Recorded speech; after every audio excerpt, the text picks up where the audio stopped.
নমস্কার। আমরা প্রত্যেকেই কখনো না কখনো কোমরের ব্যথায় ভুগেছি এবং কোমরের ব্যথা হলে আমরা সাধারণত কী করি? আমরা আমাদের বাড়িতে থাকা কোনো ব্যথার ওষুধ খেয়ে নিই বা ওষুধের দোকানে গিয়ে ব্যথার ওষুধ চেয়ে নিই, সঙ্গে একটু মাসল রিল্যাক্সেশন খাই, একটু রেস্ট নিই, কোমরে বেল্ট পরি। তো ঠিক আছে, এগুলো করা যেতেই পারে যদি অল্প ২-১ দিনের ব্যথা বা অল্প স্বল্প ব্যথা হয়, এগুলো করা যেতেই পারে।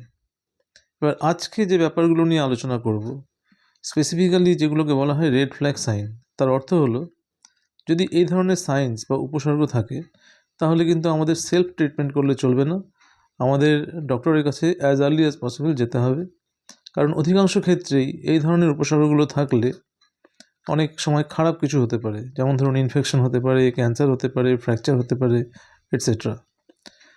যদি আপনার রাতের দিকে ব্যথা বেশি হয়, যে ক্ষেত্রে আপনার ঘুম ভেঙে যাচ্ছে, ব্যথাটা এতটাই বেশি হচ্ছে রাতে যে স্লিপ ডিস্টারবেন্স হচ্ছে, ব্যথার সাথে যদি জ্বর আসে, ব্যথার সাথে যদি ওজন কমে যায়, ব্যথা যদি ৬ সপ্তাহের বেশি পারসিস্ট করে, ৬ সপ্তাহ হয়ে গেছে কিন্তু ব্যথা কমছে না, অবশ্যই সেক্ষেত্রে আমাদের সাবধান হতে হবে।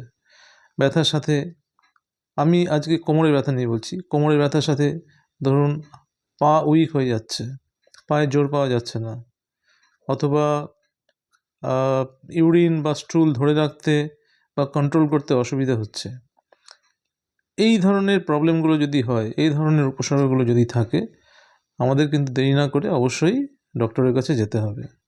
ধন্যবাদ।